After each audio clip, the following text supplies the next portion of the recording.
In an instant this morning, the world changed. An airliner comes crashing to Earth in pieces. And tonight, finger pointing about the missile that shot it down and what the international community will do next. Good evening, everybody. It's the world's deadliest commercial aviation incident since 9/11. And tonight, we know what caused it, but we don't yet know who caused it. Malaysia Airlines Flight 17 was shot down by a surface-to-air missile. All 298 people aboard are dead. The number of Americans on board is not clear. The plane was traveling from Amsterdam to Kuala Lumpur and flew right over a war zone. Wreckage and bodies are spread over several miles along the flight path. We know air traffic control lost contact with the plane about 30 miles from Russia. There were no distress calls, and the missile tore the plane apart as it flew 33,000 feet in the air.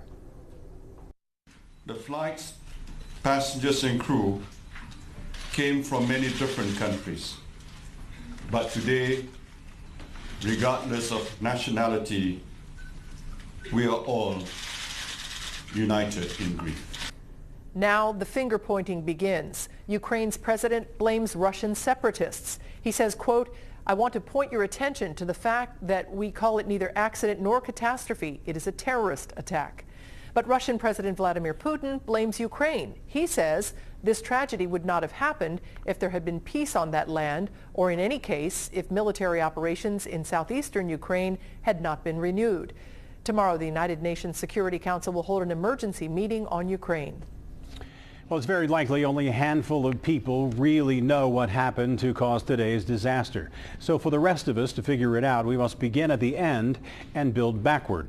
Jerry Skinner is a Cincinnati attorney who represented victim families in the Pan Am 103 disaster over Lockerbie, Scotland, and is an expert on building back from the disaster to the beginning. And since there likely are Americans aboard this aircraft, a court battle could very well be fought on U.S. soil. And that means our government will be interested, our NTSB will be interested, our FAA will be interested, and the families in the United States will be interested. And that pretty much changes everything. To determine what happened, you have to recover as much of the plane in the condition it was in when it hit the ground as possible. Further complicating the matter, this area is controlled by Russian rebels, not a recognized government.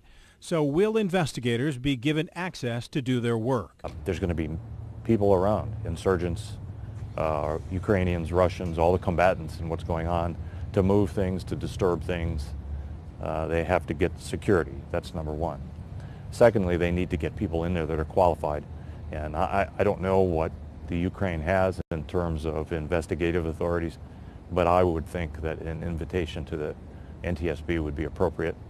It will likely take a long time to figure out unless one group admits to the violent act. I think there's probably going to be months putting together pieces, looking for chemical traces, all of the things you look for when something involves potential deliberate explosives or missiles or things like that.